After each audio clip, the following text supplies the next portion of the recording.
Welcome to Chai Pe Kharcha, where we have conversations on personal finance among four NRI professionals working at tech firms. Think of these like water cooler chats you have at the office.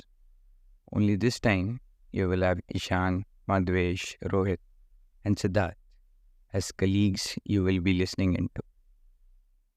Before we get started, a quick disclaimer. We are not financial experts. The content provided in this podcast is for informational and educational purposes only. Always consult with a qualified financial professional if you need financial advice. Welcome to a new episode of Chai Pe Kharcha. Today we have another guest episode with a old friend and colleague, Yash. So as you know, we have started a series where we invite guests from different international cities to get their perspective on how they look at money. And Yash is from Seattle in the US. So he'll bring a perspective of NRIs living in the US. We have four people in the session. Me, Siddharth, Yash, Madhvesh, and Nishan. Cool. Let's start. Yash, can you give a very brief intro about yourself and then we'll kick off with the questions. Hi, guys. Thank you so much for inviting me on this podcast. I feel honored to be invited to Chai Pe Kharcha. I'll just probably start with a very professional introduction of myself and maybe then add personal details. So I'm working in Seattle right now, research scientist, and a lot of my work involves working with machine learning and AI. I'm not sure if I can actually say the company that I'm at, but that's fine. But I've been at my current company for the past 4.5 years.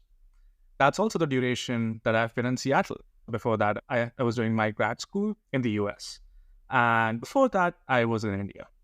I'm based out of Mumbai. I lived there for a long period of time. Before that, my parents were traveling in Europe. My formative years were in Europe. I am open to question to you, like for you guys. Yeah. Awesome. This is quite interesting. And before we start with the finance questions, I just give some context. We work with Yash on a few projects in our company, and he's one of the brightest minds I've worked with. I really look forward to his perspective on money because that's something we had never discussed while we were working. So yes, for the listeners, I really want to say that like Siddharth is being kind of needed, but yeah. You'll see with the answers he gives. So yes, let's start with so you said you've been an NRI for 4.5 years plus the grad school, so 2 years more, I'm assuming. So about 6.5, 7 years, right? Tell me your basic perspective of how do you look at finance? Do you read up a lot on it? Do you do financial plannings? Do you have investments? And these are general questions. We'll dive into specific points as you answer. But give me a general idea of, because there is a wide range in terms of NRIs who focus on financial matters more to less. How do you look at it? So I have heard a lot of Chai Pe Kharcha, and I realized that the folks around here are actually very active about monetary considerations and finance. I feel a little ashamed that I am not as active. There was a period of my life where I really needed to look into finances. I need to really be optimized about every single thing. But then I realized it's actually a little too much. That I think I went a little overboard and constantly thinking about money, trying to really hyper optimize everything and take my life. That's not my job. I'm not an accountant. I have a separate job that takes a lot of my brain already. So my general approach to money is essentially the macro movement of my finances. If it's going good, it's fine. I have set up certain rules, how I invest and save and whatever's left is. On a general scale, at some point in time, I figured out if I save amount of money or percentage of money that I can invest it, I think I'm doing okay. And I do end up doing reviews. I'm not very formal. Like someday I'll probably be like, oh, okay, I think I should maybe just go and check like how my finances look like how my accounts look like right now. And it won't be very formal as in like, oh, this is the day, like on January 16th, I need to do a review or something like that. It'll be like one fine Sunday morning. We're like, let's see how things are going. And I'll probably look at it and then decide like, oh, like it's not going as good as it should be, or maybe it is just doing okay, or maybe I need to move money here or there, maybe like diversify. And I'll probably think about it, and maybe a couple of months after that, I'll just come back and check it. So I wouldn't necessarily say I do year-end reviews, but I think I'll probably do a review once in 2 months. Like I'll just check up on everything. And to be honest, I also do very soft reviews like every week, just because things are so accessible like on your phones now. Like there's an app for Charles Schwab, or there's an app for Robinhood and stuff like that. So I can just open up and just see how things are doing and be like, okay, yeah. So I hope that's a good answer to start off. Yeah, no, absolutely. So I have two questions which I've heard from a few friends in the US. So I asked questions around those topics, and then I let Ishan and Madhvesh also put in their questions and also do ask us questions. Health insurance is something that I keep hearing about for the folks in US. I've also seen a few documentaries where they've compared the health insurance in Cuba to the US and things like that. How do you think about health insurance? How is it in terms of cost? I'll give you a benchmark. So in Singapore, health insurance is, if your employer gives health insurance, you go with it. But if your employer does not offer insurance, you can buy it. But it is not mandatory.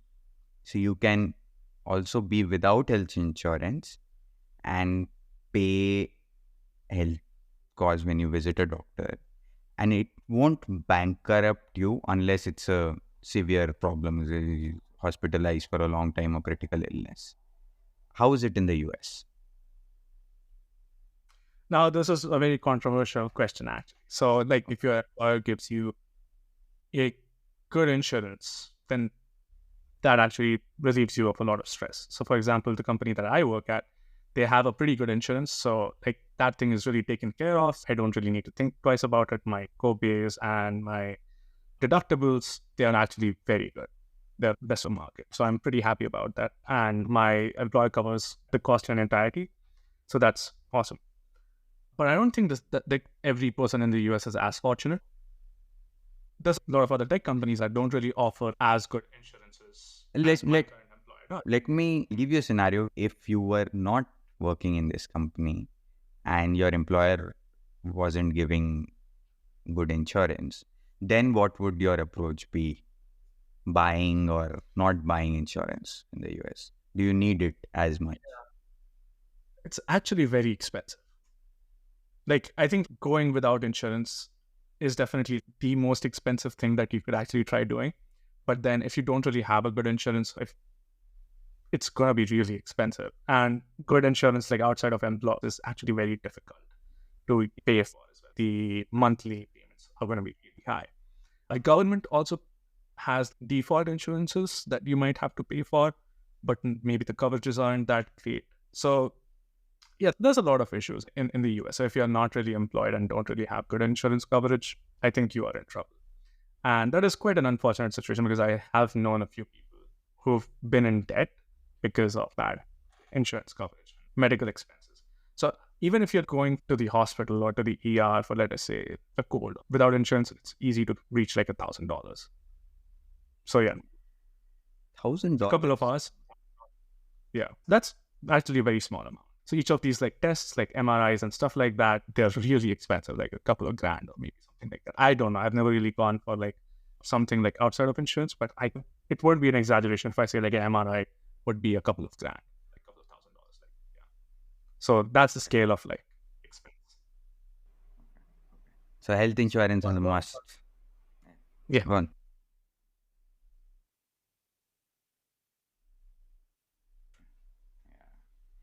Cool. So अपने insurance पे we've spent a lot of time. I'll just ask one last question and then we'll move on out of insurance. So we have spoken about health insurance. What's your take on life insurance? Do you have Mhm. one? And then if you have one, you've taken it in India or in the US? And why? Whatever decision you make. So actually, there's a couple of different kinds of life insurances as well that exist in the US. One is like with the one that I have, actually I have two. So the one is actually given by my employer. They cover for my life insurance. So like, let us say if something happens to me, they will pay out some amount of money. There is another insurance where essentially I pay every month for like up to a certain amount, and that actually gets accumulated into a savings account essentially. And maybe it will have a dollar amount worth I can actually withdraw from there and I actually get that money back while I'm alive. But if I die or something happens, there'll be a larger sum of money that will be transferred to my next of kin. Is it a 401k So I have, thing, or something else? sorry? Is this that 401k thing which is in US or Oh, something it's else? not 401k. So there's like different kinds of life insurances. So universal, something like that, or whole term, full term.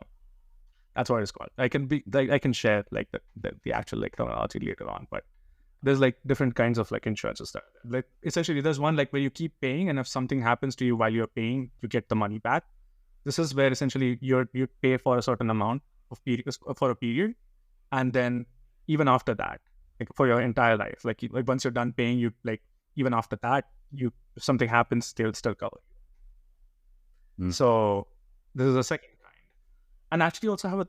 It's not life insurance. There's something called long-term care insurance. So let us say if later on in life, if I need long-term care, like if I'm for let's say 2 years or something like that, there's an insurance that covers for that as well.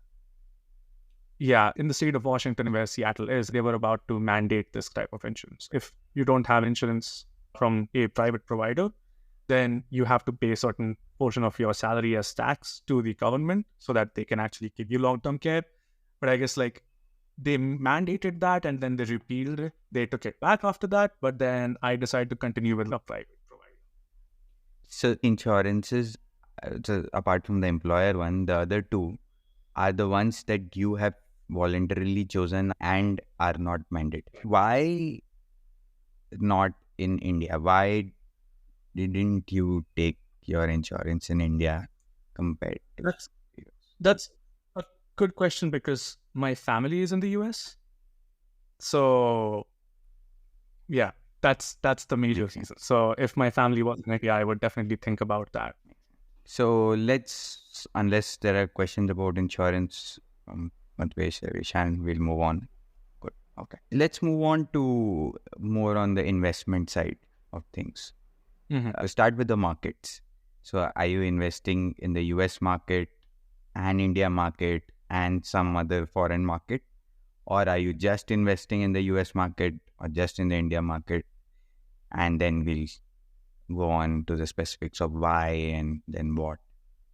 Yeah, so I think I have a very easy answer for this. I'm mostly invested in the American market.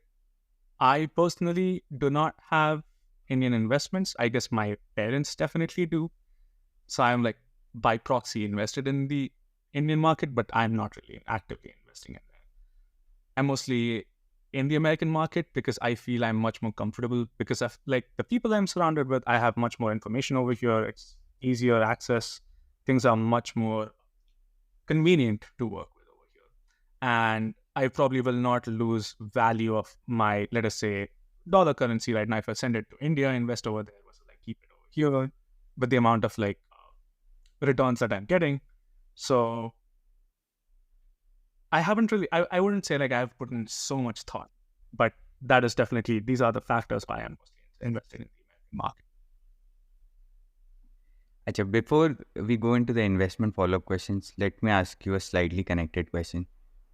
Are you, have you thought about settling somewhere? So, as in, have you thought about going back to India at any point in time or settling in the US, or you are at a stage कि अब सोचेंगे बाद में देखेंगे? It's somewhere between सोचेंगे बाद में देखेंगे and staying in the US. My family is in the US. they have their permanent residence over here. My parents are over here, kind of makes things easy. But my extended family, a lot of them are in India. So there's that question still. We still have Indian root. I have a lot of friends who are there in India. But my parents are in the US, and also my fiance is in the US. So for now, at least, it looks like probably I would want to stay in the US unless the US is like, nah, we want you out. We don't want you here. And at that point in time, I'd probably be like, oh, what other place is fun? India definitely is a place that is growing. It does certainly seem lucrative, but I don't know, romanticize fantasy in my head, like, oh, I want to be a digital nomad at some point in time or something like that. So I'm at a stage where I can still have those fantasies, even if they might never turn out to be true. But having that thought makes me feel like, oh, maybe I'll think like when I want to be settled. It's way more difficult than what people imagine. But yeah. True that. Okay. So coming back to investments, you mentioned you're primarily invested in the US market. What instruments do you invest in? So you can, when I say instruments, I mean individual stocks, mutual funds, index funds, bonds, and gold, all sorts. So I think like we also use an advisor. Sorry? We also use an advisor for investment or this pools.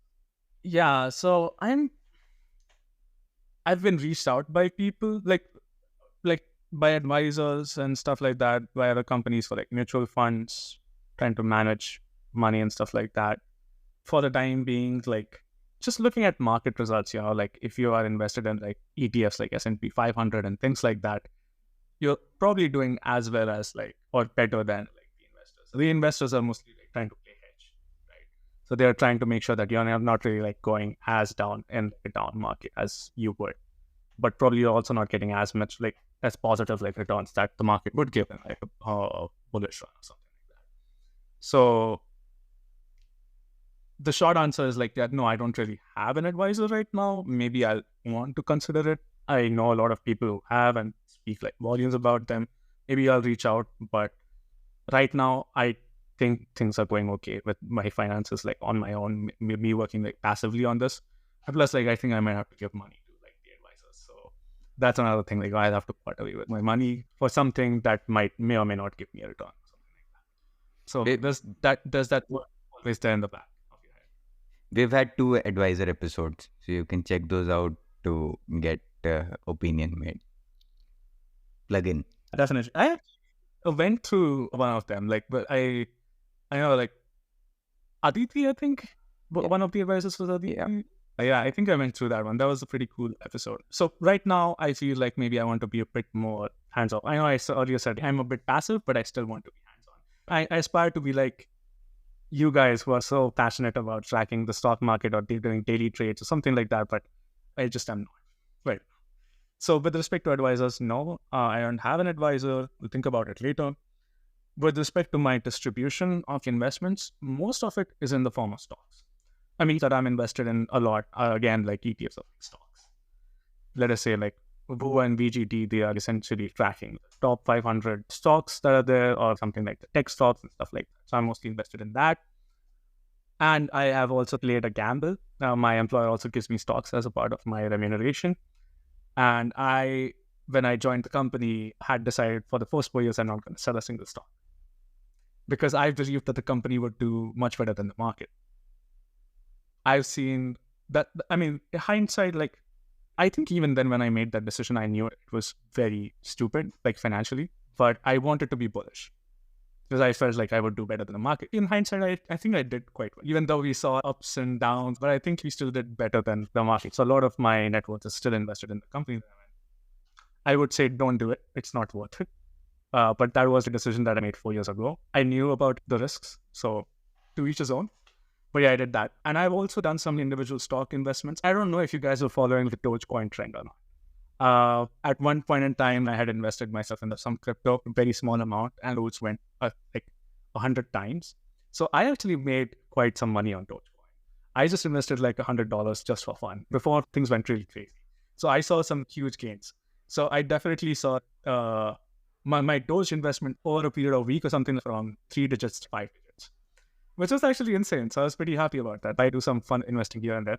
I'm not on Wall Street bets, but yeah, it's just like a fun incident that I think I was going to tell my grandchildren. So Yash, on non-crypto investments, the equities that you're talking about, both the ETFs and direct equities, you mentioned Robinhood some time back. So I just wanted to check with you, how much are you investing directly yourself on a regular basis versus something like a SIP where you're putting in some money into ETFs regularly, versus how do you use the Roth for yourself in the US? Because that's a different concept to something we have in other markets. Yeah, so you've actually like brought in quite a few different terms right now. So I think like when you're talking about Roth, you probably want to pair it with something like 401k. Those are like certain like deductions that happen as soon as I get money from my employer. My employer matches 401. I don't know if you guys know about 401k. Is there something like 401k in Singapore? Yep. We call it CPF. Correct. Yeah. So essentially, yeah, a portion of my salary will probably go into a 401k account, and my employer would match a certain percentage of my salary for total investments. And I guess there's a limit on yearly 401k investments. So you can max it out. And if your company matches all of it, that's great. So it's like free money over there. This deduction happens before taxes, so that's also nice for now because you'll get taxed when you actually get that money later on. Roth is something like you actually put your money in after taxes right now. So when you actually get money later in the future, it won't be taxed. But again, there's a limit on like what is the money that you can actually invest in it.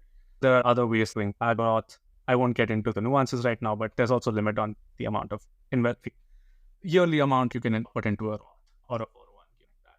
So those things I definitely do try to max out on my own as future investments.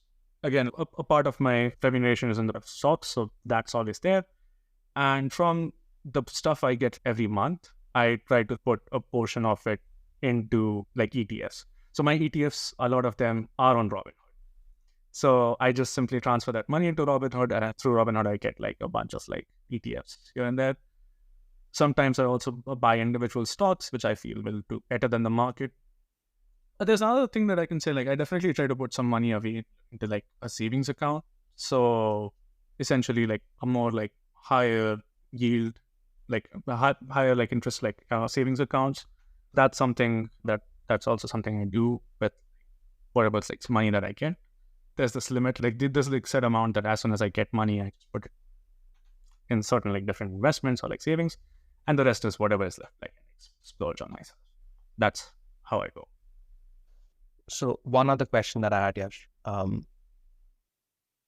wanted to get your insight into living in Seattle. So just to be a little more specific, we wanted to get our listeners to understand how different global metros are working.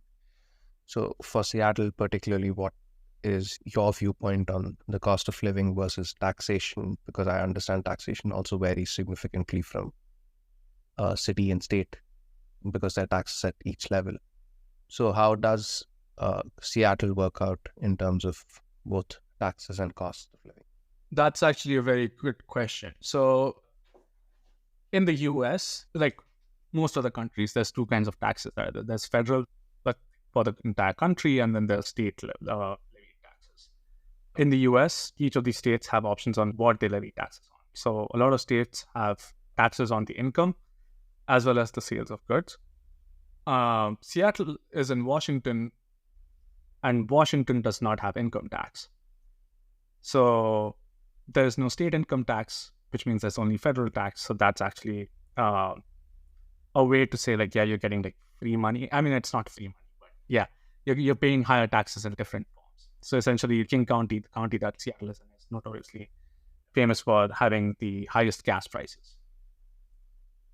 So if you have a car, it's probably the most expensive place to be in with respect to your daily monthly like maintenance, just because of how expensive gas is. But can you survive without a car? I know people who live in Seattle downtown and they don't have cars, and you can certainly survive because I know quite a few of them. But then if you truly want to experience Seattle, Bellevue, and the entire area in its entirety, if you want to have a lot of comfort at your hands, you definitely need a car. The thing about Seattle is you have services like Gig Car or Zip Car and stuff like that. So essentially, there are lots of these places where you can actually just rent out car on an hourly basis. That makes things very convenient for folks who don't really have a car. So that's there. Seattle does have public transport. It's not the best, but it's actually much better than a lot of other American metros. That's what I would go and say, because I know a lot of people who use buses to commute on a daily basis. So if your destination and home are on a convenient route, it's super good. So what would then your top 5 expenses be in Seattle while you're living there? And you don't have to give your exact figures, but a ballpark in terms of how much people can expect to spend if they were to move to Seattle. Definitely. So the number one thing is rent. It's very expensive in Seattle, and it's not getting any cheaper. The rate of increase of rent is actually significantly high. So that's definitely the biggest expense that someone's going to have to pay. The thing is, Seattle is the second largest hub for tech companies, and the greater Seattle area is a very major hub for tech companies outside of the Bay Area. So you have Amazon and Microsoft headquarters in and around Seattle. The other tech companies that have an office in Seattle. Of the companies are in Seattle downtown. There are places like Bellevue. That's another city, comes under the greater Seattle area. People usually end up buying houses expensive because they have a very good school. You're paying rent or buying a house, mortgage, will be very $1 million+ houses. Okay. Just from the neighborhood, the quality of school, or the integrity of the house itself. Living in Seattle is expensive because of rent. Gas, income tax, things are expensive because of that. Yearly car registration fees, those are also expensive. So if you have a car, you have to pay for it. Those things are there. Parking is expensive. If you have a car and you need to park somewhere like Seattle downtown, like monthly rates are somewhere around $300. So it's pretty expensive. If you have a family and if you want like a 2-bed apartment or something like that, it's within Seattle downtown area, it'll very easily go around $3,500, something like that. I mean, definitely you can go cheaper. You'll have to go further away from Seattle. But if you want to be in downtown, let us say if you don't want to own a car or something like that, then that is going to be the norm. So yeah, it definitely varies because like traffic also gets pretty bad in Seattle, just because of how many people are coming in and going out. From my apartment where I live to my office, which is probably like a mile, like 2 miles or something like that, it's taken me sometimes about an hour to cover. And normally it would take me like 10 minutes. So the traffic can really make things really bad. And there's construction always happening. So I think like I've given a very roundabout answer to saying like just living in all the expenses in Seattle are expensive just because like there's no income tax and the government has to take a lot of tax. So everything becomes more expensive in that manner. Rent is very high. Gas and other maintenance for like your travel expenses are going to be super high. So your top expenses would be obviously rent, and gas is pretty high. How about food and dining out options? Is that more expensive than say New York or an SF or any of the other locations, or is it similar? So I have friends in SF and they complain about how expensive food is over there, and when they come to Seattle, they say it's much cheaper. So I've definitely seen that happen. So it's cheaper than Bay Area. And I think like I've had some experience of that too. And let us say if I'm trying to compare between like the kind of food that I'm having versus the amount of I'm paying. Like I think like in any place, in any city of like countries, you can put more money to go to a fancier place. Whereas you can also go for a cheaper place and like it's the same kind, similar kind of food, but different, something like that. So if I'm just having a compare like ambiance and quality of food and things like that, Bay Area is definitely more expensive than Seattle. That's definitely true. But saying that Seattle is way more expensive than most of the other places in the US. New York is also pretty expensive. So I think like New York and San Francisco will probably be the two places will be more expensive than Seattle.